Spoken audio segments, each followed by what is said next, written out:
ദൈവത്തിൻ്റെ അതിപരിശുദ്ധമായ നാമം വാഴ്ത്തപ്പെടുമാറാകട്ടെ. എന്നെ കേൾക്കുന്ന എല്ലാ സഹോദരിമാർക്കും കർത്താവായ യേശുക്രിസ്തുവിൻ്റെ നാമത്തിൽ എൻ്റെ സ്നേഹവന്ദനം. ശൂന്യംകാരത്തിയുടെ ക്യാരക്ടർ സ്റ്റഡിയോടുള്ള ബന്ധത്തിൽ ഇന്ന് ചിന്തിക്കുവാൻ പോകുന്നത് അതിഥി സൽക്കാരം അഥവാ ഹോസ്പിറ്റാലിറ്റി. അതിഥി സൽക്കാരം ഒരു സൽക്രിയയാണ്. ശൂന്യംകാരത്തി അതിഥി സൽക്കാരത്തിൽ വളരെ ശുഷ്കാന്തിയുള്ള ഒരു സ്ത്രീയായിരുന്നു. 2 രാജാക്കന്മാർ 4-ാം അധ്യായം 8-ാം വാക്യത്തിൽ ഇപ്രകാരം വായിക്കുന്നു: ഒരു ദിവസം ഏലീശ ശൂനേമിലേക്ക് പോയി. അവിടെ ധനികയായ ഒരു സ്ത്രീ ഉണ്ടായിരുന്നു. അവൾ അവനെ ഭക്ഷണത്തിന് വരണമെന്ന് നിർബന്ധിച്ചു. ദൈവസ്നേഹത്തോടെ നിർബന്ധിച്ചു എന്ന വിഷയത്തെക്കുറിച്ച് കഴിഞ്ഞ ക്ലാസ്സിൽ ചിന്തിക്കുവാൻ ഇടയായി. ഏലീശ പ്രവാചകൻ ശൂനേമിലെത്തുന്നത് ഭക്ഷണത്തിനും വിശ്രമിക്കുവാനും ആയിരുന്നു.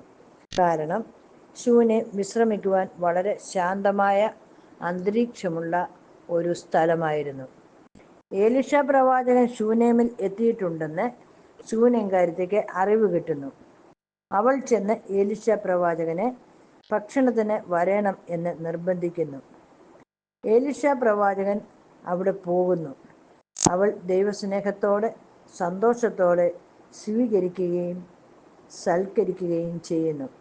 ഇതിൽ സംതൃപ്തി തോന്നിയ പ്രവാചകൻ പിന്നീട് അതുവഴി പോകുമ്പോഴൊക്കെയും ശൂന്യംകാരത്തിയുടെ ഭവനത്തിലാണ് ഭക്ഷണത്തിന് കയറിയിരുന്നത്.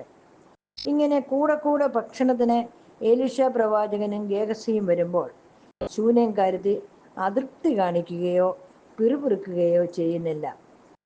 പകരം വളരെ സന്തോഷത്തോടെയാണ് അവരെ അതിഥികളായിട്ട് സ്വീകരിക്കുകയും സൽക്കരിക്കുകയും ചെയ്തിരുന്നത്. അതിഥി സൽക്കാരത്തെക്കുറിച്ച് വചനത്തിൽ വളരെ വ്യക്തമായി എഴുതിയിട്ടുണ്ട്. റോമൻസ് 12-ാം അധ്യായം 13-ാം വാക്യത്തിൽ അതിഥി സൽക്കാരം ആചരിക്കുക എന്നാണ് പൗലോസ് അപ്പോസ്തലൻ പറയുന്നത്. ഇതൊരു കൽപ്പനയായിട്ട് നമ്മൾ കാണണം. 1 പത്രോസ് 4-ാം അധ്യായം 9-ാം വാക്യത്തിൽ എഴുതിയിരിക്കുന്നു: പിറുപിറുപ്പ് കൂടാതെ അതിഥി സൽക്കാരം ആചരിപ്പീനെന്ന്.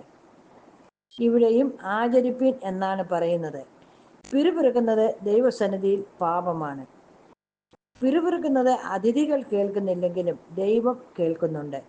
നമ്മുടെ ഹൃദയത്തിലെ ചിന്തകളെയും ഭാവങ്ങളെയും വിവേചിച്ചറിയുന്ന ഒരു ദൈവമാണ് നമ്മളുടെ സ്വർഗീയ പിതാവ്.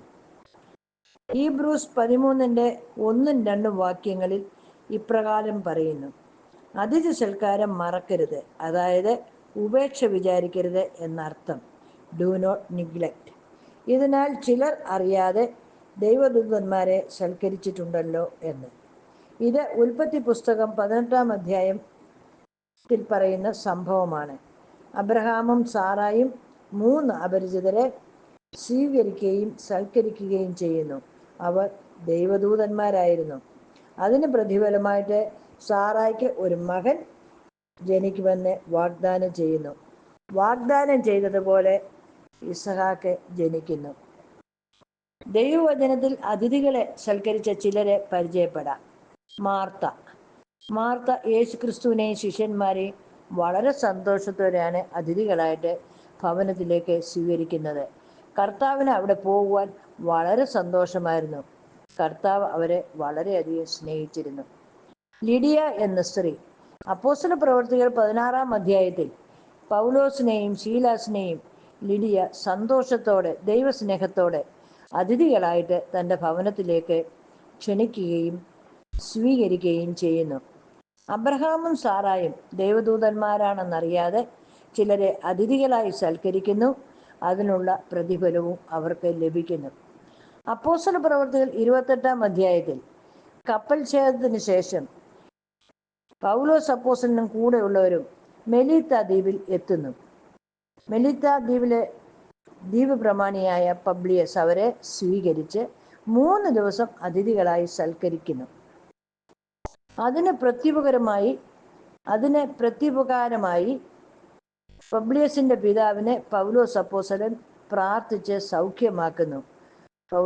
പബ്ലിയസിന്റെ പിതാവ് 3 ദിവസം പനിയും അതിസാരവും പിടിച്ച് കിടപ്പിലായിരുന്നു. അതുകൂടാതെ അവിടെയുള്ള മറ്റുള്ളവരെയും പൗലോസ് അപ്പോസ്തലൻ സൗഖ്യമാക്കുന്നു. മത്തായിയുടെ സുവിശേഷം 10-ാം അധ്യായം 40-ാം വാക്യത്തിൽ കർത്താവ് ഇപ്രകാരം പറയുന്നു: നിങ്ങളെ കൈക്കൊള്ളുന്നവൻ എന്നെ കൈക്കൊള്ളുന്നു, എന്നെ കൈക്കൊള്ളുന്നവൻ എന്നെ അയച്ചവനെ കൈക്കൊള്ളുന്നു എന്ന്. എളിയ ദൈവദാസന്മാരെ നമ്മൾ കൈക്കൊള്ളുന്നത് കർത്താവിനെ കൈക്കൊള്ളുന്നത് പോലെയാണ് കാണുന്നത്. അതിൻ്റെ അടുത്ത വാക്യത്തിൽ ഇപ്രകാരം പറയുന്നു: പ്രവാചകൻ എന്ന് വെച്ച് പ്രവാചകനെ കൈക്കൊള്ളുന്നവന് പ്രവാചകന്റെ പ്രതിഫലം ലഭിക്കുമെന്ന്. ശൂന്യംകാരത്തി എലിസ പ്രവാചകനെയും ഗേഹസിയെയും അതിഥികളായിട്ട് തൻ്റെ ഭവനത്തിലേക്ക് ക്ഷണിക്കുകയും സൽക്കരിക്കുകയും ചെയ്യുന്നതിന് പ്രതിഫലമായി അവൾക്ക് ഒരു മകനെ ലഭിക്കുന്നു. അതിഥി സൽക്കാരം ദൈവം വളരെയധികം മാനിക്കുകയും പ്രതിഫലം നൽകുകയും ചെയ്യുന്ന ഒരു സൽക്രിയയാണ്. വിശന്നും ക്ഷീണിക്കിയിരിക്കുന്ന ദൈവദാസന്മാരെ നമ്മൾ കാണുമ്പോൾ ഒഴിഞ്ഞു മാറാതെ നമ്മളുടെ ഭവനത്തിലേക്ക് സ്വീകരിച്ച് പിറുപിറുപ്പ് കൂടാതെ സന്തോഷത്തോടെ അതിഥികളായിട്ട് സൽക്കരിക്കണം. ദൈവം അതിനുള്ള പ്രതിഫലം നമ്മൾക്ക് നൽകും. ദൈവനാമം വാഴ്ത്തപ്പെടുമാറാകട്ടെ.